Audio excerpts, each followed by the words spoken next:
Para seguir profundizando en la conversación, la propuesta ahora es abordar la inteligencia artificial desde una perspectiva histórica, cultural y humana. Para esto le damos la bienvenida a Pablo Casacuberta. Pablo es escritor, cineasta, artista visual y magíster en medios experimentales por la Sheffield Hallam University. Actualmente dirige GEN, Centro de Artes y Ciencias, iniciativa orientada a vincular arte, ciencia, tecnología e innovación.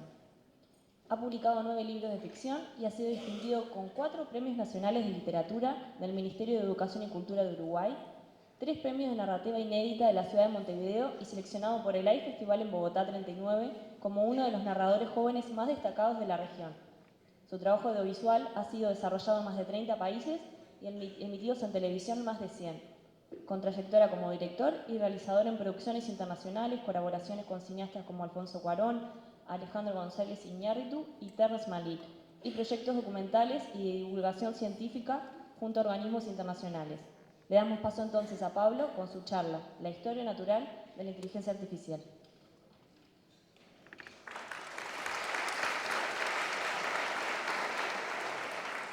Hola,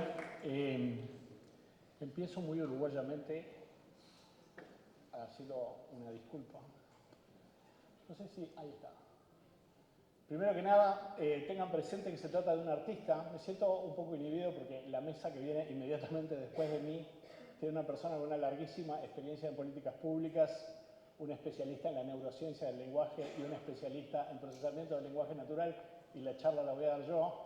La única cosa que yo estudié formalmente fue cine.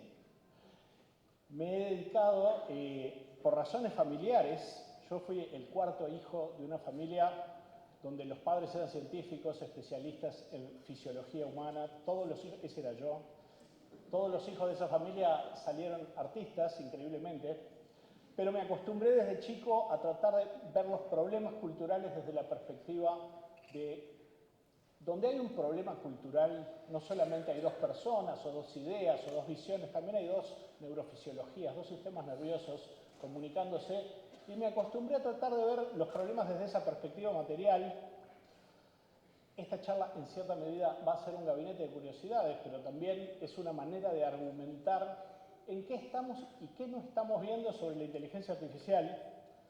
Con el tiempo tuve la suerte de tener un verdadero gabinete de curiosidades. Eso es un centro de artes y ciencias que fundamos hace unos años junto a Andrea Aroba, que lo que hace justamente es establecer vínculos multidisciplinarios entre distintas visiones para poder entender la contemporaneidad y poder divulgar contemporaneidad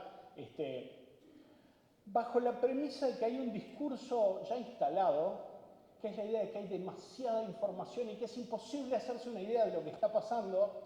A mí me parece que los divulgadores de ciencia tienen la obligación de promover una serie de preguntas ordenadas que nos permitan arribar a un lugar un poquito más profundo. Algunas cosas que voy a decir están medio en desacuerdo con algunas cosas que se dijeron. En el año 96 me empecé a interesar por la inteligencia artificial y especialmente por el hecho de que algunos sistemas, una vez que se los echaba a andar, presentaban indicios de orden emergente, que no siempre era parte de la programación que se les dio. Así que esta charla es una forma de explorar la inteligencia artificial desde varias perspectivas. ¿Qué es? ¿Qué no es? ¿Cómo se puede considerar qué es la inteligencia? No es una serie de verdades reveladas. Sobre estos temas hay muchísimas escuelas de pensamiento y justamente una de las cosas que pretende, al final de la charla me voy a meter en el problema de las políticas públicas de inteligencia artificial, bajo la premisa de que dentro de esas miradas, si mirás el asunto desde acá, hay que hacer unas políticas públicas, y si lo mirás desde otro lado, hay que hacer completamente otras políticas públicas.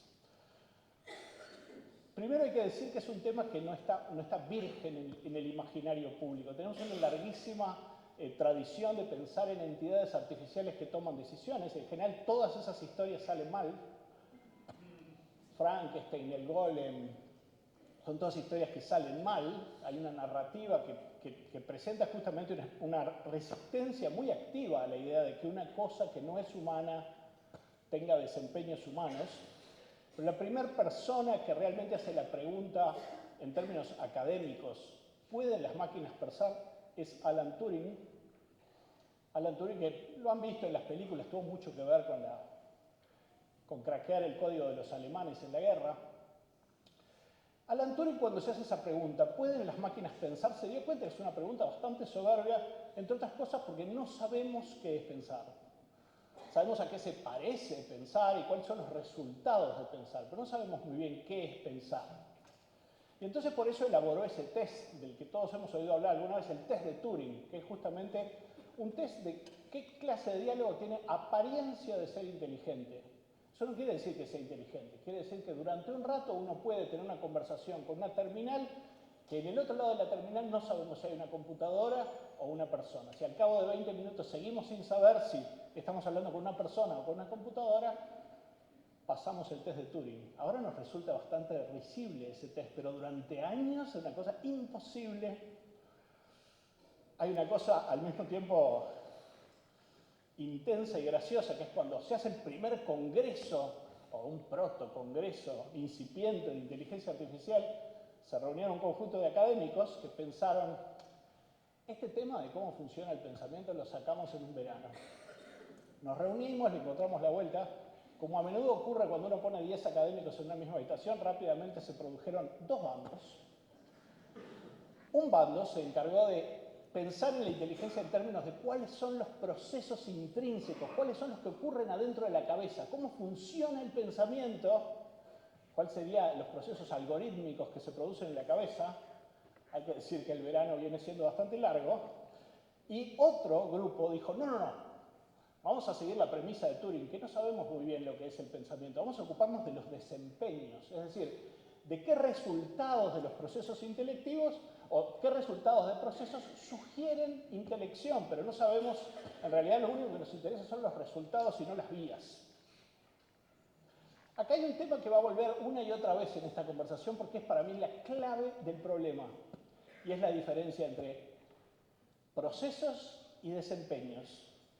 Un avión no es una mala imitación de un pájaro. Un avión es una cosa que tiene algunos de los desempeños de un ave, que es volar, pero tiene otro sistema. No le reclamamos al avión, che, qué mal aletean los aviones. Nosotros lo que decimos es, un avión es una máquina de volar, no es una máquina de producir comportamiento avícola. Entonces, tengamos presente esa división entre procesos y desempeños porque está en la clave de lo que va a pasar en los próximos años y en la clave de cómo nos tenemos que parar frente al proceso. A lo largo de esta charla me voy a parar en varios problemas, porque una de las cosas que tenemos es que tenemos tan instaladas una serie de ideas tácitas sobre cómo funciona la inteligencia, cómo funciona la fisiología del pensamiento, que nos impide entender la inteligencia artificial o nos impide cuestionarla. De vuelta, nada de esto son verdades reveladas. Hay escuelas de pensamiento, yo simplemente les estoy contando una. Primero, las personas que decidieron por la opción procesos dijeron, bueno, voy a hacer un diagrama de cómo procede el pensamiento en orden y seguramente encontraré cuáles son los pasos. Y muy prontamente se dieron cuenta que es muy difícil hacer eso porque el pensamiento se ocupa de la realidad, ¿no? Y es difícil de diagramar la realidad. La realidad no está constituida por entidades ideales o matemáticas simples, está constituida por problemas complejos. Es bastante fácil en términos matemáticos describir un cubo. Es muy difícil en términos matemáticos describir un gato. Y al mismo tiempo es muy difícil describir un gato sin incurrir en una cantidad de categorías clasificatorias. Si yo describo un gato verbalmente, es muy probable que esa descripción describa al gato, pero describa también un mapache, un tejón. Es muy difícil hacer descripciones estrictas. Y al mismo tiempo tenemos un problema de categorización y es, ¿a qué conjunto pertenece una cosa? Un vaso, ¿a qué conjunto pertenece? ¿Al conjunto de los conos truncos? ¿Al conjunto de los objetos transparentes? ¿Al conjunto de los derivados de la arena? Un objeto pertenece, o cualquier ítem, pertenece a muchísimas categorías. Y por eso el funcionamiento de pensamiento artificial es más fácil aplicado a situaciones modélicas, por ejemplo, un tablero de ajedrez. donde hay un conjunto de jugadas reglamentadas y un número finito de casillas. Uno de los grandes éxitos del camino de los desempeños ocurrió en 1997, cuando una computadora le ganó al campeón mundial de ajedrez, a Kasparov. Que ahí lo ven a Kasparov agarrándose la cabeza desconsolado. A partir de ese momento, nunca más una computadora con un altísimo desempeño perdió ante un humano, ¿verdad? Es un ejemplo de la relación avión-gaviota, porque en realidad la computadora no jugó al ajedrez como jugaría un humano, trabajó con otro sistema. El otro problema que tenemos, que a menudo está tácitamente metido en la cabeza, es que la inteligencia o la conciencia, que son dos conceptos que manejamos intercambiadamente, aunque son dos cosas distintas, es una especie de don, que lo tenés o no lo tenés. Yo soy suficientemente belloto como para haber ido a la escuela en la época donde los humanos tenían conciencia y los animales no. Así es como se enseñaba en la escuela y era... Todas las cosmogonías en general ponen a los humanos fuera del ámbito de los animales. En la Biblia, en el Génesis, los humanos de hecho se hicieron otro día distinto que los animales. Y esa idea tácita está muy metida en nuestro imaginario. De hecho, la primera persona que fue capaz de considerar la conciencia como el resultado de una agregación de muchísimas capas fue el propio Darwin, en un libro mucho menos popular que El origen de las especies, que fue El origen del hombre, donde dijo, del mismo modo que vos cuando ves la destreza de una mano de un humano y la destreza de la mano de un simio, podrías establecer desde una perspectiva humana que tiene menos destreza o una distinta destreza, pero nunca dirías que no tiene destreza.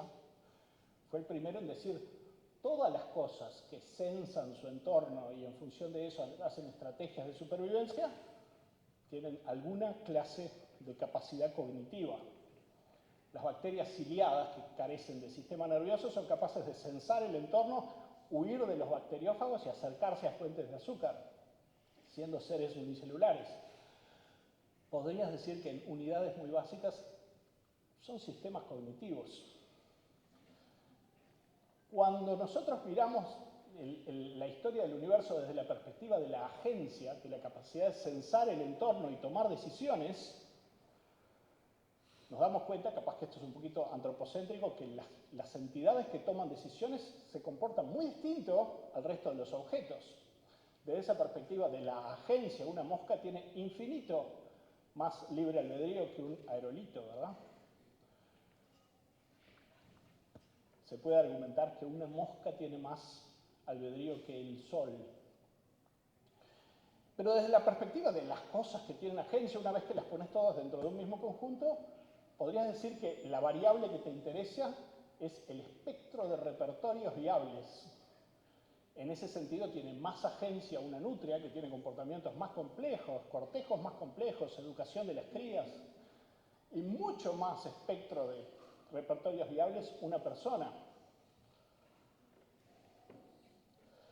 El problema es que una de las cosas que conspira contra nuestra concepción de la inteligencia es cómo se siente la inteligencia y cómo se siente introspectivamente la conciencia. Todos los modelos que nosotros hacemos de cómo funciona la realidad que nos rodea son modelos basados en cómo se siente ese fenómeno. Nosotros durante miles y miles de años creímos que el Sol giraba alrededor de la Tierra, no porque fuera un episodio de tontería colectiva, sino porque se siente así. Eso es lo que ves ocurrir. Y la Tierra se siente plana en la experiencia cotidiana. Y del mismo modo tenemos modelos de cómo funciona la cabeza. Y esos modelos los vamos haciendo en función de cómo se siente tener una inteligencia. Fuimos haciendo unos modelos intuitivos.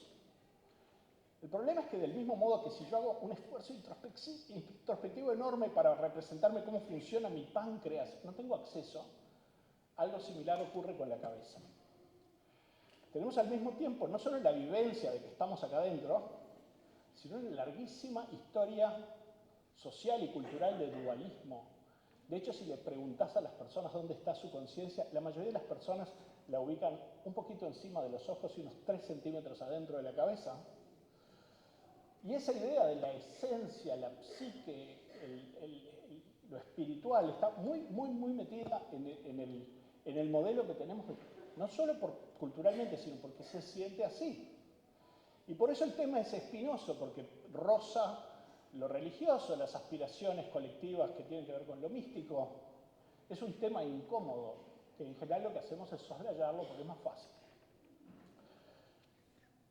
Y al mismo tiempo la neurociencia ha ido generando esta idea del cerebro como este reino enorme, inconquistable. Son 86.000 millones de neuronas, cada una de las cuales puede tener hasta 10.000 sinapsis. El número de sinapsis por segundo que tiene un cerebro es un 1 seguido de 15 ceros. Imagínate. Pero eso ha generado esa idea de infinitud que roza esa idea de lo inefable, lo intangible. Pero el cerebro no es mágico. De hecho, si se lo tuvieras que describir a un marciano, dirías, mira, es una cosa que pesa 1,3 kg y lo podés mantener andando con un plato de polenta por día. Entonces, y al mismo tiempo está el tema de que inteligir no es un don gratuito, no es un fin en sí mismo. Inteligir es resultado de una historia natural de la supervivencia. Y esa intelección que nosotros tenemos es la que corresponde a la supervivencia de los humanos. Es muy distinta a la supervivencia de un murciélago, de una ballena. Nuestra cognición es resultado de una historia particularmente humana, que no es universalizable. Y luego tenemos esa cosa que viene un poco del hecho de que venimos de sociedades jerárquicas, que es la idea de que tácitamente generamos una especie de pirámide cognitiva que tiene mucho que ver con el sistema de clases y con prejuicios de clase. Hicimos una pirámide donde allá abajo está el sistema sensomotor, que en este modelo vendría a ser la clase trabajadora. Y allá arriba está la conciencia de sí, donde yo soy Ernesto o María, ¿verdad? Cada una de estas gradaciones que las colocamos en este sistema jerárquico en función de cómo se siente, fue siendo de alguna manera cuestionada por una cantidad de conocimiento, sobre todo en la segunda mitad del siglo XX. Primero nos dimos cuenta que la cosa más difícil de resolver era el sistema sensomotor. Es decir, hacer un robot que entre, se siente, agarre una silla, la entienda, prenda sus aparatos, mueva una cortina. Eso es muy difícil de hacer. Eso resultó. Después la memoria, nos fuimos dando cuenta que nuestra memoria es increíblemente vaga, que hay animales que tienen mucho mejor memoria en términos de topografía, como los salmones, por ejemplo. Nos dimos cuenta que la resolución de problemas a veces puede ser llevada adelante por animales que pensábamos que eran básicos, como los cuervos o los loros, que resulta que con un cerebro del tamaño de una nuez resuelven problemas de 14 pasos. Luego, el ajedrez, que era como una especie de altísima vara de ser capaz de razonar, lo resolvimos hace 30 años. Y luego el lenguaje tiene la característica rarísima de que la puede aprender un chiquilín de 1 año, y al mismo tiempo es que generamos modelos de lenguaje. Pero la conciencia de sí quedó allá arriba, la ernestitud de Ernesto. Igual la pirámide se nos fue descuajeringando, ¿verdad? En los últimos 20 años. Pero esa conciencia de sí, si uno realmente agarra y dice, voy a hacer una lista de qué soy consciente acerca de mí, cuál es mi metacognición sobre mí mismo, te pasa el problema que decía del páncreas. Bueno, soy consciente de ser Ernesto o María. Soy consciente de tener una historia biográfica detrás, no es poco. ¿Y vos sos consciente de cómo sabés que esto es un gato? Ah, no sé, yo lo veo y es un gato. ¿Y sos consciente de cómo producís lenguaje? ¿Pensás el lenguaje que vas a decir palabra por...? No. Sale. Y se parece a Ernesto, afortunadamente. Nos fuimos dando cuenta conforme fuimos itemizando esa conciencia de sí, que tiene una cantidad de cortedades, ¿verdad? Cuando empezó el estudio neurofisiológico del cerebro en forma más o menos seria, que empezó siendo una carnicería durante la época victoriana, se asumía que había un sistema de autoridad, tiene que haber alguna clase de monarca. Vivimos en la época de la reina Victoria, después de todo. Y ese monarca le tiene que mandar a mandos intermedios, a sus mariscales, una serie de órdenes, y de ahí se transmite a las masas. Pero todos los intentos de buscar el comando central del cerebro han arrojado una especie de zonas difusas. El cerebro no parece tener un comando. Y ahí se empezó a manifestar un problema, y es que capaz que esa centralidad que nosotros vivimos como la condición de ser María, y que la vivimos como, bueno, María es una cosa que tiene un centro en alguna parte, capaz que es un modelo que tenemos, porque se siente así, como el modelo de cómo funciona el sistema solar. Esa centralidad, conforme fuimos avanzando en el estudio neurocientífico y viendo los distintos módulos que están en acción, el cerebro se descentró por completo. Y empezó a aparecer como el conjunto de operativas generadas entre módulos que nacieron en épocas distintas, con imperativos distintos y que se relacionan como una suerte de ecosistema mucho más que como una unidad. El mejor ejemplo que siempre se pone de esto es, yo estoy en una fiesta en una oficina y me ofrecen una torta y yo por una parte quiero comer la torta porque luce deliciosa y al mismo tiempo estoy bastante gordo, quiero mantenerme atractivo, y ahí uno pensaría que esa especie de tensión interna es una indefinición neurótica, cuando en realidad es la manifestación de dos módulos que están funcionando, cada uno perfecto, a todo vapor. Hay uno que tiene 3.000 millones de años que dice, cuando encuentres azúcar, prendele cartucho. Y hay otro que dice, bueno, la reproducción sexuada, que tiene apenas 500 millones de años y que dice, che, hay que mantener el boliche en movimiento. Como habrán visto, yo en general opto por la torta. Pero piensen en la vida mental como un enorme ecosistema de microunidades, cada una de las cuales está luchando por sus propios intereses evolutivos. Y lo que emerge como una suerte de centralidad es el resultado de esos ruidos, de los cuales la conciencia de sí es más bien un notario que un comandante.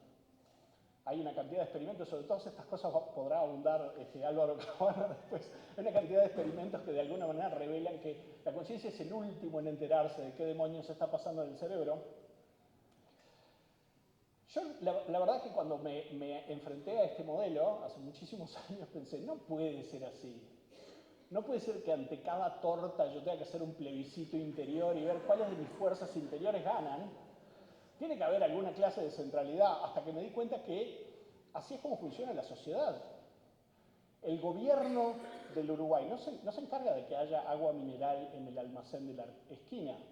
Se encarga de establecer o de lograr la persistencia de una serie de reglas muy generales. Y en general esa suerte de gobernanza es sobre todo un modelo que podamos leer, que podamos entender. Es una narrativa que nos permita sentir que estamos en un mundo coherente.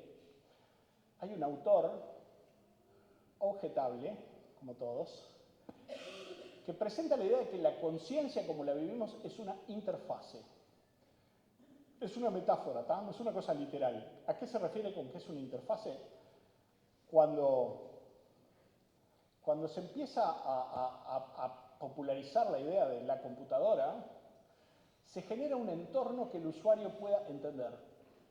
Entonces se genera un escritorio, que no existe, sobre el cual hay carpetas que no existen, que yo las abro y agarro archivos que no existen. ¿Qué es lo que realmente existe? Lo que existe es un flujo de electrones en un circuito y ese flujo es de un nivel de complejidad que mi cabeza como usuario jamás estará en condiciones de entender o interpretar. Y necesita una narrativa, una metáfora que me permita operar de una manera coherente con ese universo inaccesible para mí, que es el flujo de electrones. Lo que yo quiero que pase al final es que en mi interacción con la computadora se produzca lo que yo quiero que pase. No quiero entender todo el proceso. Algo similar pasa con la cognición. De hecho, y esta es la parte interesante, el grueso de lo que hace la cabeza ocurre en paralelo. Imaginen que yo voy a ser atacado por un león y que hago una lista en secuencia de lo que tengo que hacer para escapar de ese león. Tengo que respirar hondo, tengo que mover una pata. Afortunadamente esas cosas ocurren en forma semiautomatizada y eso me permite tener una respuesta global. Vuelvo a la metáfora del avión. El avión, no hay ninguna parte del avión que tenga la potestad de volar. Mirá qué bien, no funcionaba. Bueno, es el patrón emergente del avión lo que vuela, es decir, la capacidad integradora de todo el avión.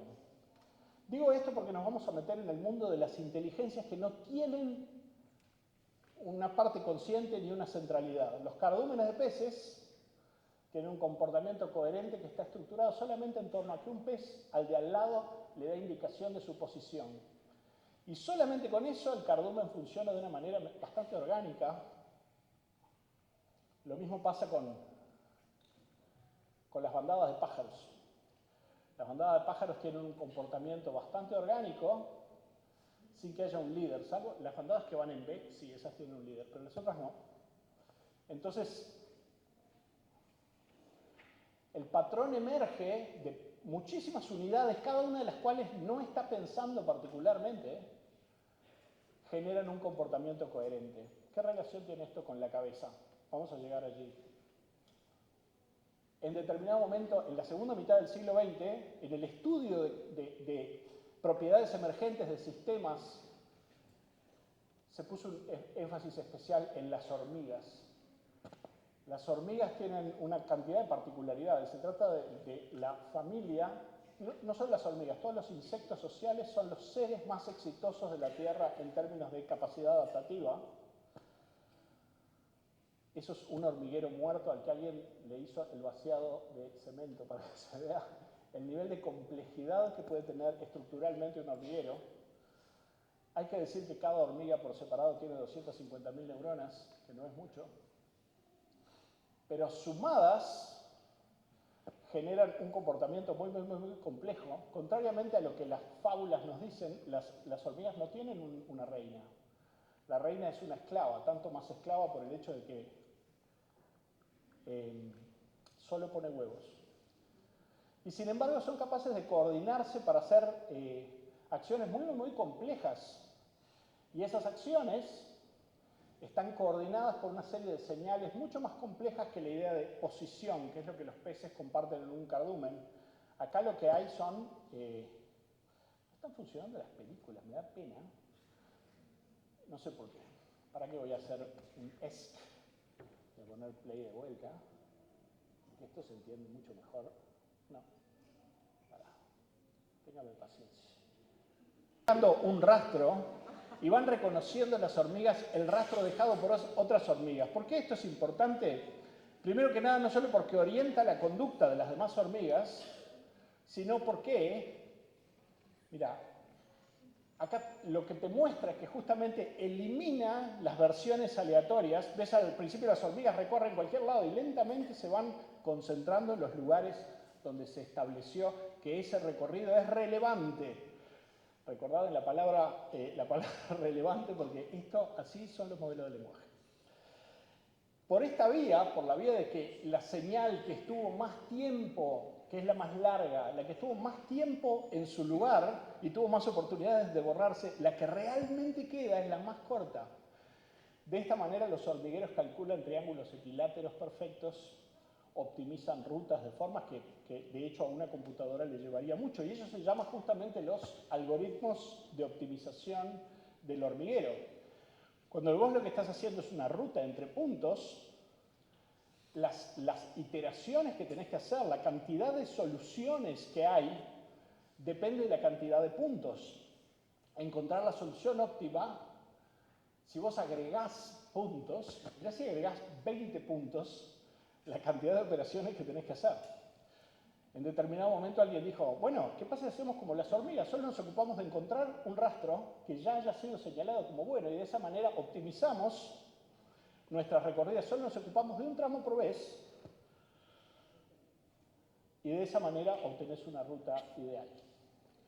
Ahora imaginemos los modelos de lenguaje como hormigas, como un hormiguero, e imaginemos el universo del lenguaje como un territorio. donde las relaciones de relevancia no solo tienen que ver con la cercanía física de la fuente del terroncito de azúcar que había encontrado la hormiguita, sino tiene que ver con la relevancia probabilística de que dos palabras tengan sentido juntas. Las palabras no están distribuidas en forma aleatoria. En general, las palabras, en términos probabilísticos, tienden a reunirse en barrios de palabras, donde hay palabras que es más fácil que estén juntas. Pero al mismo tiempo, las palabras modulan la probabilidad de que existan otras palabras. Si yo uso la palabra modelo en el contexto de la semana de la moda, modelo quiere decir una cosa. Si uso la palabra modelo refiriéndome a un modelo de lenguaje, modelo quiere decir otra cosa. Entonces, el contexto en el que está esa palabra determina lo que esa palabra quiere decir y comunica. Esa relevancia de las palabras se puede graficar. Las palabras se convierten en unidades matemáticas, en tokens, y esos tokens se encuentran la probabilística de hallarse unos junto a otros y de comunicar cosas en función de cómo unas palabras modulan a otras.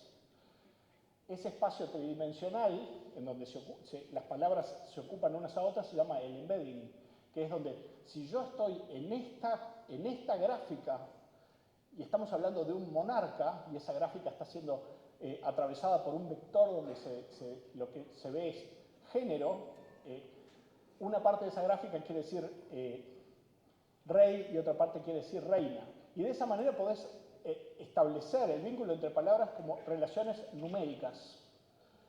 Cada vez que una frase se parte en palabras, se hace un sistema de interacciones entre palabras y palabras por capas y capas y capas que requieren enorme nivel de computación. En general, y esta es mi primera disidencia, mucha gente te dice, bueno, pero los modelos de lenguaje son un sistema de autocomplete. Sí, está bien. Yo también soy un sistema de autocomplete. Cuando hay definiciones que te dicen una cosa cierta, hay que preguntarse en qué medida esa cosa cierta es realmente descriptiva.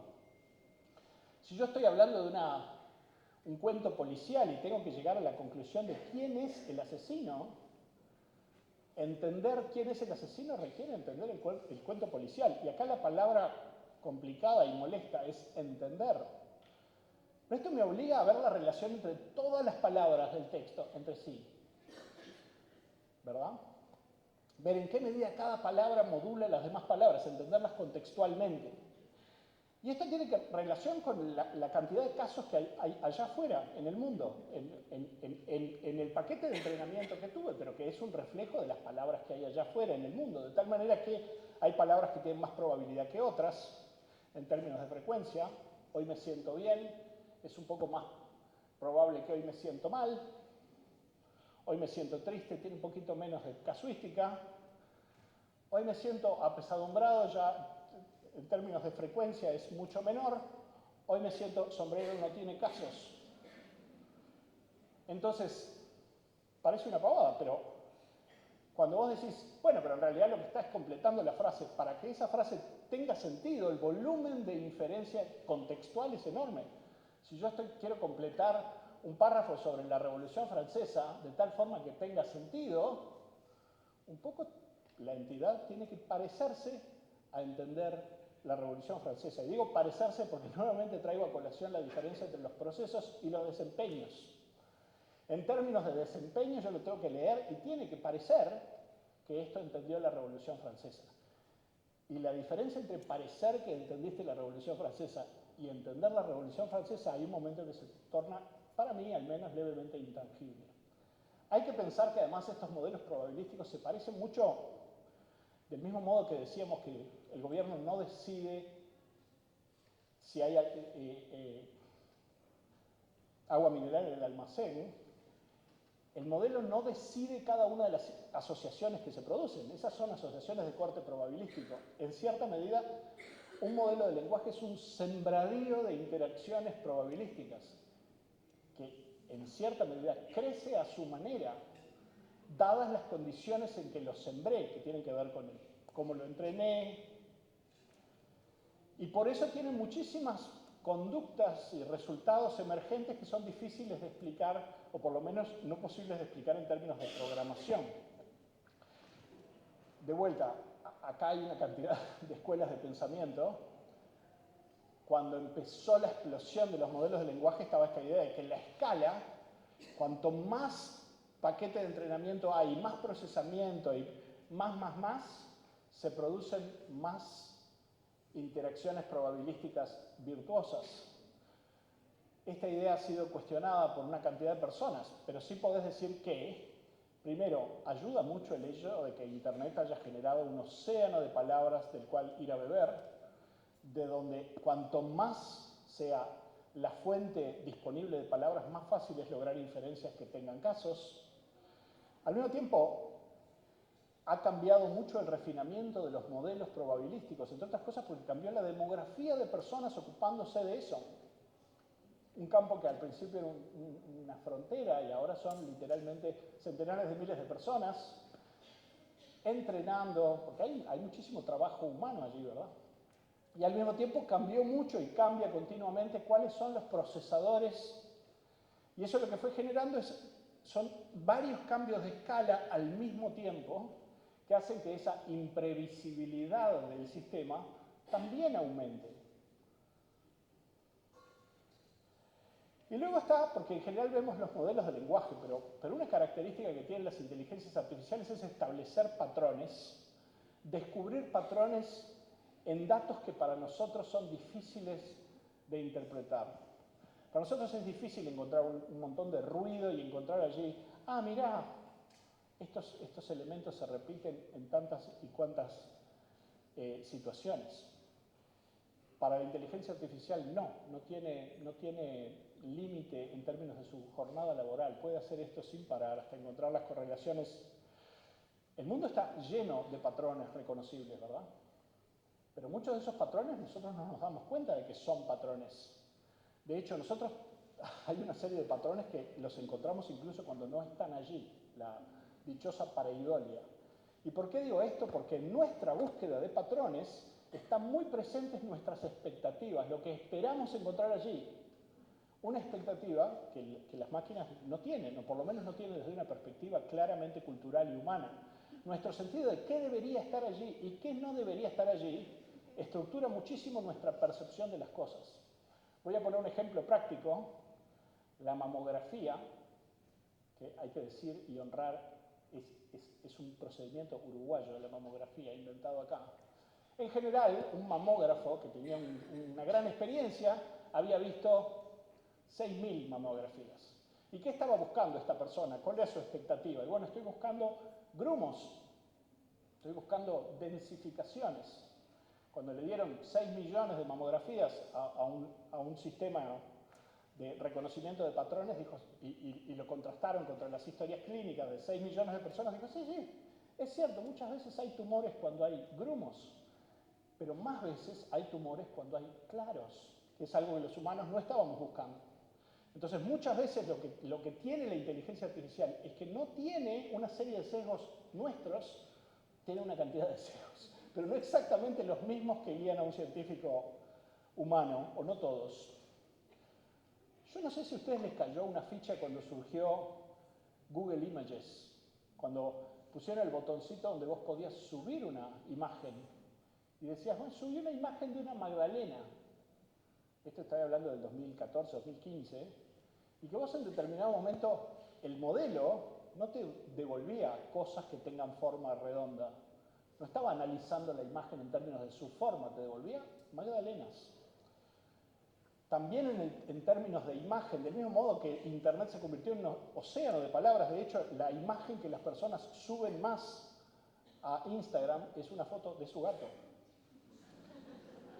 Y ahora tenemos el volumen suficiente de fotos de gato como para que no sea necesario establecer una descripción teórica de un gato.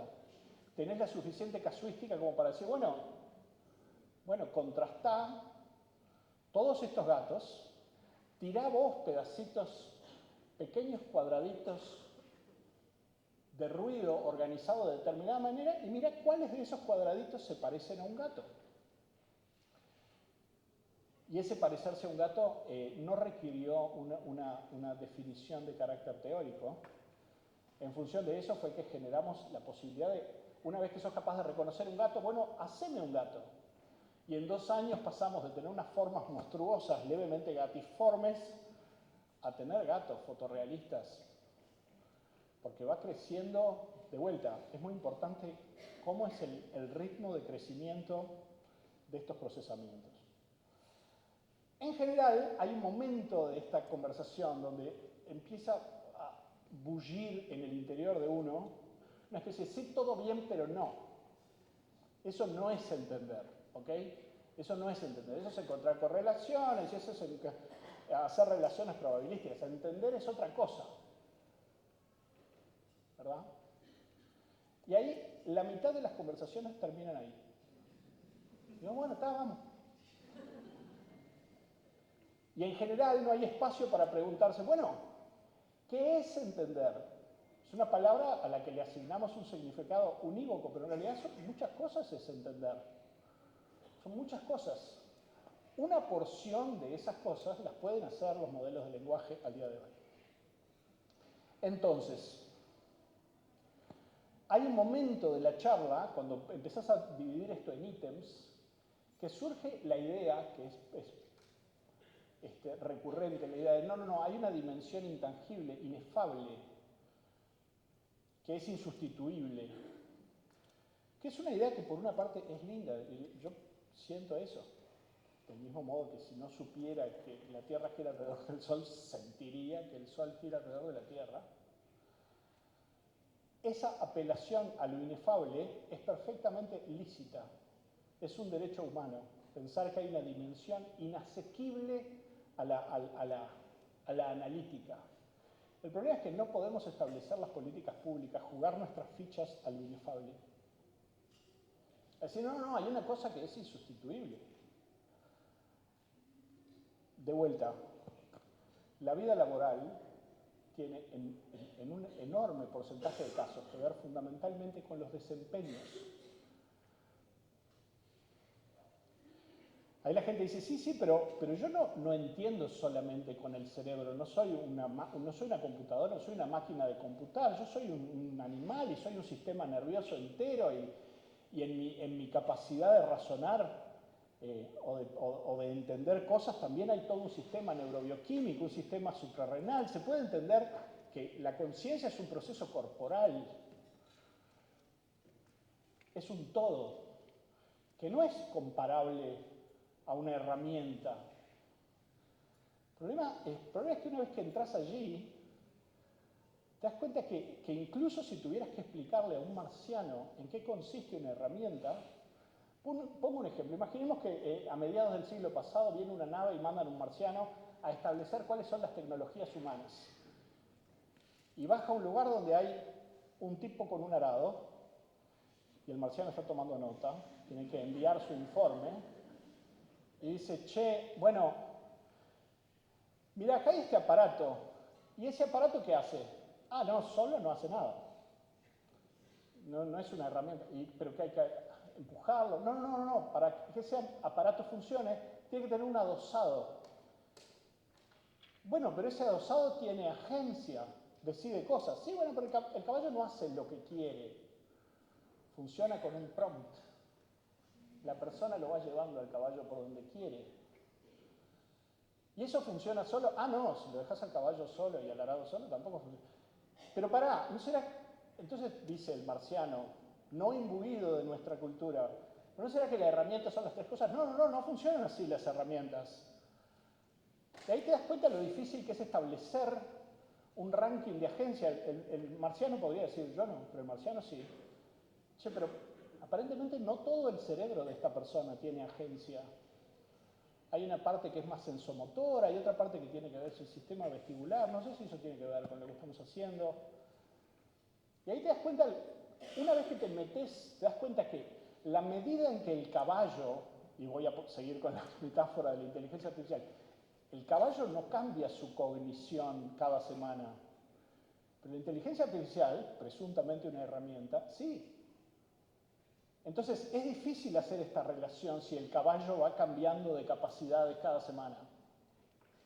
Y te obliga a pensar vos en términos de qué decidís, qué estás dispuesto a delegar, o sea, te obliga a meterte en un análisis de quién sos vos y qué querés a nivel individual. Viene la sección de políticas públicas y preguntas uruguayas. ¿Qué hacemos con todo esto? O sea, dense cuenta de la cantidad de preguntas que hay que hacerse. La primera sugerencia que yo pido, y en este sentido relativizo algunas de las cosas que se dijeron en la mesa anterior, hay que zafar de la idea de estos son un conjunto de capitalistas mandando fruta a los efectos de obtener guita de unos inversionistas que no entienden un pomo. Esa es una fábula. No hay personas que gasten $1 trillón, pero no tengo idea, che, capaz que... Efectivamente, es cierto, en la inversión que hay en modelos inteligentes es una inversión que no se paga si todos nos afiliamos a OpenAI y pagamos los $20. No se paga. El negocio realmente está en la sustitución laboral. Entonces podemos asumir que los humanos somos insustituibles, pero mucho mejor, que es la pregunta que hacía Cristina, es ¿qué cosas inventamos? ¿Qué cosas inventamos para hacer? Entonces mi primera sugerencia es tratar de zafar de la idea de esto es bullshit y pensar más bien en términos de ¿qué es esto? Vamos a sentarnos en forma interdisciplinaria y pensar qué es esto y qué vamos a hacer con esto. Ahí tenemos un problema, primero porque Uruguay tiene una tradición relativamente baja de interdisciplina y segundo que las personas que en general están pensando políticas públicas pertenecen más bien a un origen de humanidades. ¿Tá? En general, las personas que están diseñando políticas públicas vinculadas al trabajo no vienen de las neurociencias y no vienen del desarrollo de inteligencias artificiales y por eso faltan piezas de diálogo. Existe toda una tradición económica que tiene que ver con el análisis de los impactos de la automatización y eso estaba un poco presente en el informe del Instituto Cuesta Duarte. Bueno, viste que cuando se produjo la revolución industrial, también se generó una nueva clase con nuevos trabajos, se generó la clase de los oficinistas, que es una linda forma de plantearlo, pero entre el impacto terrible de la industrialización, el hacinamiento en Manchester y el surgimiento de la clase de los oficinistas pasaron como 50 años. Entonces ahí hay mucho para hacer. Y en general está esta idea, si automatizamos, siempre surgen nuevos trabajos. Es una idea. Este que ves acá a la izquierda es un sujeto que ganó el Premio Nobel de Economía, Daron Acemoglu, y no es ningún zapallo, ¿verdad? Y dijo en el 2024, yo pienso que el impacto que va a tener la inteligencia artificial en la productividad total de los factores es de un 0.53% durante 10 años. Nadie haría este pronóstico ahora, ¿está? Daron Acemoglu ganó en el 2024 el premio Nobel y el mismo año ganaron el premio Nobel estos dos nenes, ambos viniendo del ámbito de la inteligencia artificial. Uno por haber inventado el aprendizaje automático y otro por haber aplicado inteligencia artificial a la previsión de disposición espacial de moléculas, de átomos en moléculas complejas. Estas otras dos personas que también ganaron el premio Nobel dijeron, esto tiene un impacto gigantesco y hay que sentarse a ver cómo hacemos. Entonces lo que está pasando es que hay una división, hay un cisma de disciplinas, donde las personas que vienen de disciplinas de corte sociológico ven esto desde la perspectiva de las zapallos se acomodan conforme el carro vaya avanzando, que es cierto, pero puede acomodarse perdiendo una cantidad increíble de zapallos. Y las personas que dicen, no, hay que discutirlo en forma más profunda, hay que discutirlo trascendiendo la idea de que esto es una herramienta. Esto es una herramienta, pero es más cosas que una herramienta. Ahora lo discutimos. Esta es la definición que hace Agezik de lo que es la inteligencia artificial. La vi el otro día, yo no la conocía, la vi en una charla que se dio acá y pensé, ese es el insoportable que todos llevamos dentro, pensé, no estoy del todo de acuerdo con estas dos palabras. pienso que es mejor definirla como la emulación de desempeños y no la simulación, porque la palabra simulación supone, esto no es de verdad, chiquilín, es un juego, no es nada. No es nada, realmente no nos ayuda como sociedad a planificar qué demonios vamos a hacer. Nos falta muchísimo diálogo sobre el tema, muchísimo diálogo, y trascender las lecturas norteamericanas y las lecturas globales sobre el tema. Yo pienso que por muchas razones esto no es un proceso de automatización, no se describe bien como un proceso de automatización. Primero que nada porque los procesos de automatización eran increíblemente concretos. A mí me sustituían por una máquina, por un telar, y la máquina que me sustituía era absolutamente clara, es esta. Quien me desplazaba era claro, y al mismo tiempo ese telar que me desplazaba tenía las mismas capacidades esta semana que en los próximos 10 años. Tan concreto era que existían los luditas, personas que iban y rompían las máquinas, porque era fácil identificar qué es lo que te estaba sustituyendo. Ahora, las máquinas que eventualmente sustituirán empleos o no, esta discusión, no están, no las vemos. Y si tenés que definir qué son, no hay ni siquiera consenso entre los especialistas. Unos te van a decir esto es una máquina de entender, otros te van a decir esto es una máquina de simular. Todavía no hay el consenso básico como para generar una política coherente. Y en general, cuando hablamos de automatización, no nos damos cuenta de una verdad angustiante, y es todas las tecnologías que han existido alguna vez, todas, y vuelvo al caballo y al arado, necesitan una pieza en el medio que es la persona que entiende cómo operarlas. La agentificación introduce variables que no teníamos. La idea de, bueno, te doy esto y vos decidí cosas. Ahora se están generando ecosistemas de agentes, donde tenés un problema y pones 300 agentes a discutir entre sí en forma adversarial y airada hasta llegar a una conclusión. Está habiendo problemas por personas que le dieron a sus agentes su tarjeta de crédito y el agente tomó 30 decisiones que a la persona no se le hubiera pasado por la cabeza. Es un territorio inexplorado. Y luego al mismo tiempo vamos ganando multimodalidad. Cada vez más los modelos de lenguaje son modelos que no solamente se limitan al lenguaje, generan imágenes, entienden imágenes.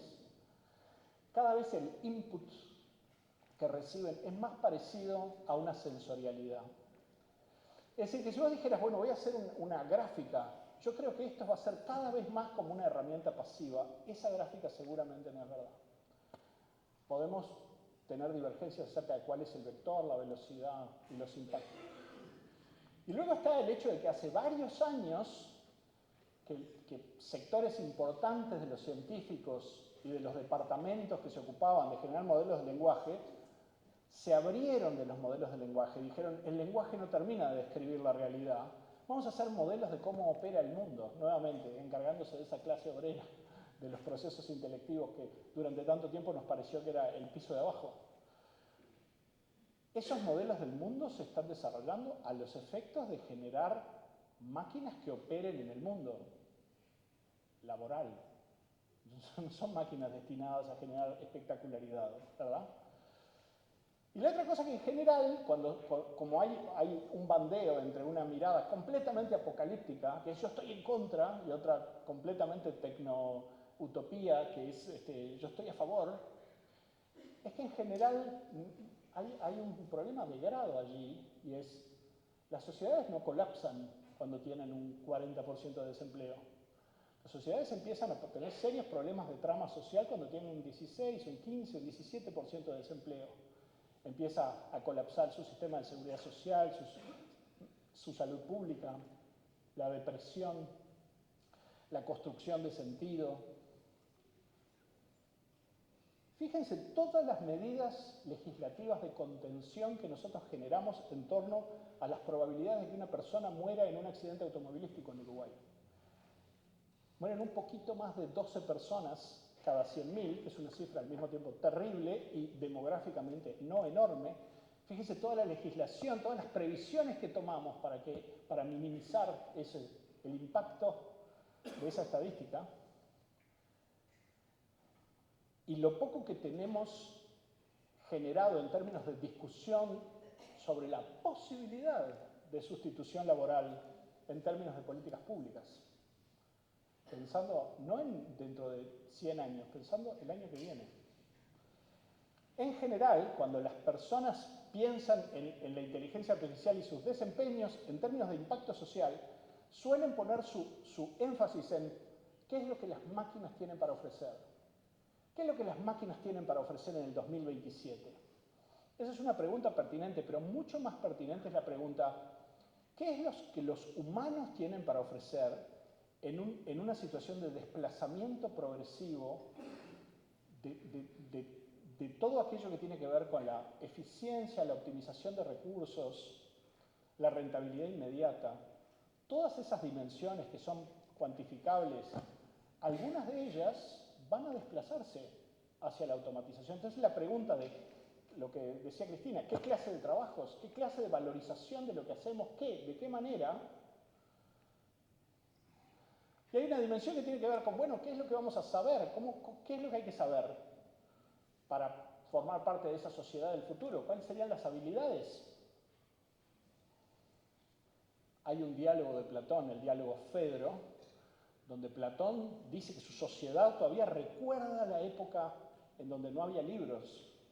Y decía, antes teníamos a Homero que era capaz de recordar de memoria la Ilíada de la Odisea, además era ciego. Ahora somos unos mantecas, decía, no sé si esa es la palabra que usó. Somos unos mantecas que para acudir a un dato tenemos que ir y encontrar la bibliografía. Mirá todo lo que perdimos.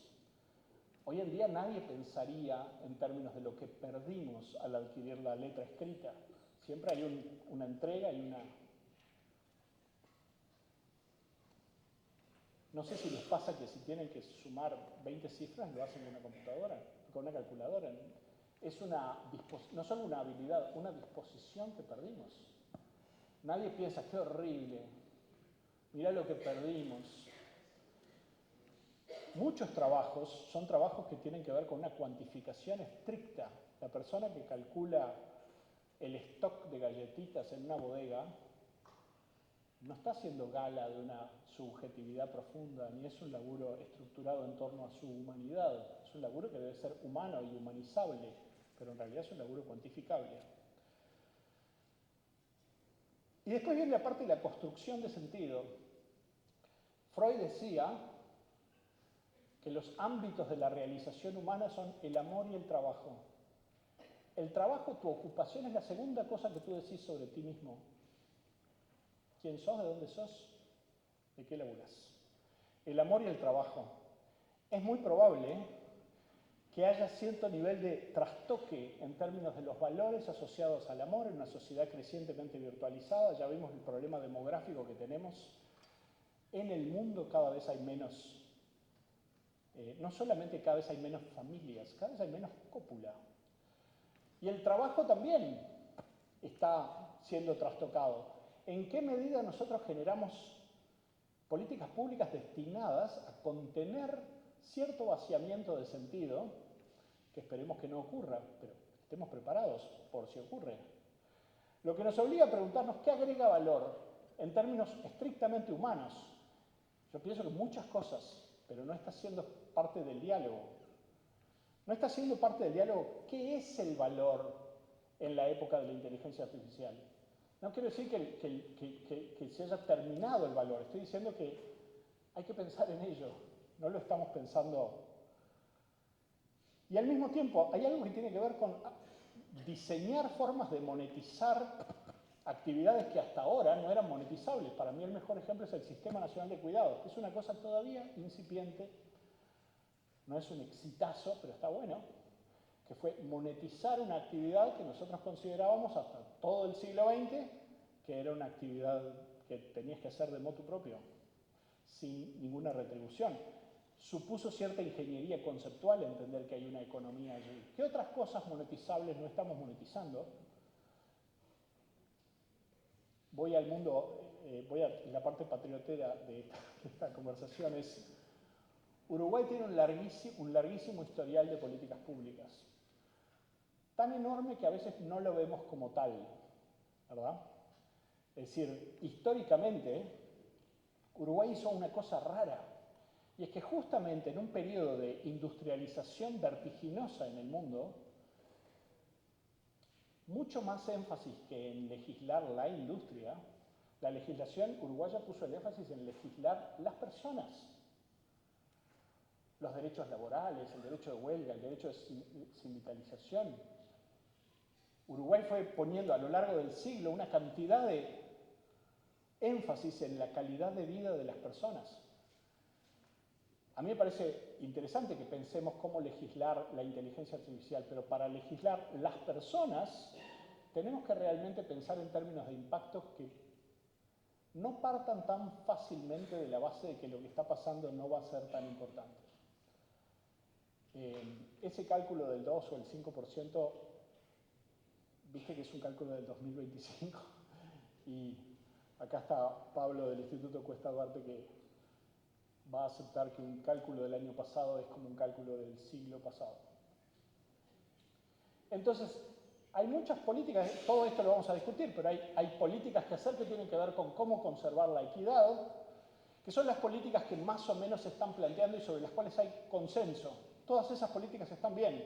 Generar adopción temprana, hacer que todos los uruguayos tengan acceso a estas herramientas, que haya seguridad en los datos, que haya respeto a la privacidad, que haya una preocupación por entender los sesgos culturales que pueden tener.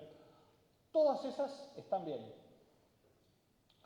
Lo que nos falta es pensar, bueno, ¿tenemos políticas de impacto laboral? ¿Tenemos monetizaciones, revalorizaciones de procesos desde una perspectiva cultural? Voy a poner un ejemplo, dos ejemplos, simplemente. En determinado momento, Jaron Lanier, que es el que inventó la realidad virtual, llevará esa lápida a la tumba, hizo con el Harvard Business Review una cuantificación basada en esta idea. Si tu conducta en Internet, ¿qué mirás? ¿En qué te detenés? ¿Qué buscaste? ¿Qué compartiste? ¿A qué le diste like? Si tu conducta en Internet es tan valiosa que alguien la vende y hace plata, ¿por qué no considerar esas decisiones intelectuales y por lo tanto pagarte propiedad intelectual, como si hubieras hecho un disco? Después están las personas que plantean, bueno, todo el corpus de entrenamiento que han tenido la inteligencia artificial los producimos entre todos. ¿Cuáles son los montos de compensación por sociedad que van a dar los modelos de lenguaje? Y luego está cómo fomentamos la intersubjetividad como el sustrato sustancial de la economía. Nosotros somos un país que tiene 300% el índice de suicidios promedio de América Latina. Es un país que ya tiene un drama de construcción de sentido, ¿verdad? Es el tercer país en deserción de estudiantes en secundaria. Es un país que está encontrando maneras, de una manera laboriosa, de generar sentido colectivo. La inteligencia artificial es una instancia que nos obliga a profundizar esa conversación y hacerla mucho más abierta, más interdisciplinaria.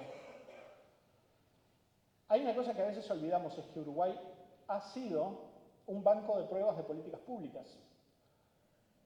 Ha sido un banco de políticas públicas no solo para el propio Uruguay, es un banco de políticas públicas para el BID, para el Banco Mundial.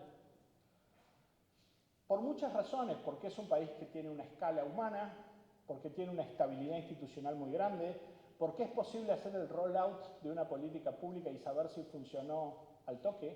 No es solo que seamos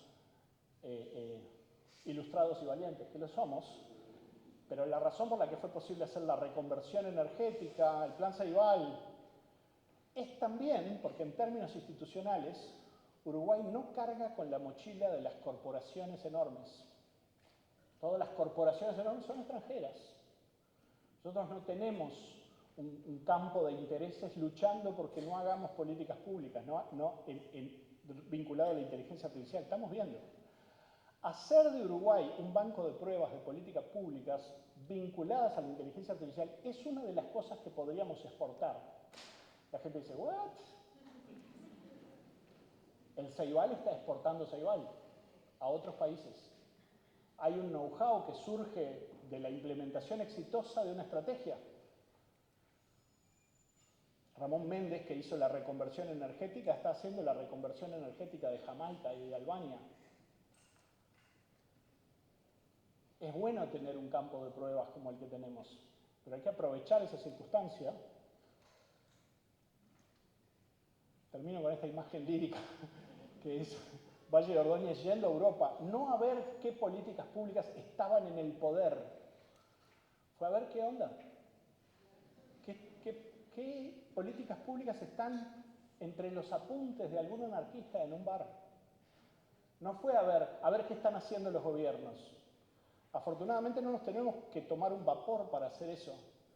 Hace muchos meses que estoy investigando políticas públicas diseñadas, pero no implementadas, para generar desarrollo social con inteligencia artificial, que cumple con todas las características de las políticas públicas que ya tenemos más o menos instaladas en el imaginario, la adopción temprana, todo eso, pero que además diga, bueno, ¿cómo nos metemos con el tema de la generación de valor?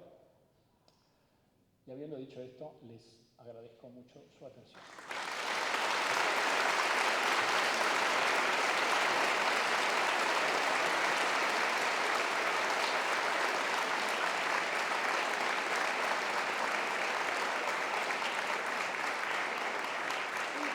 Vamos a pasar ahora a una parte de discusión donde también recibiremos sus preguntas y divergencias. Así que vamos arriba.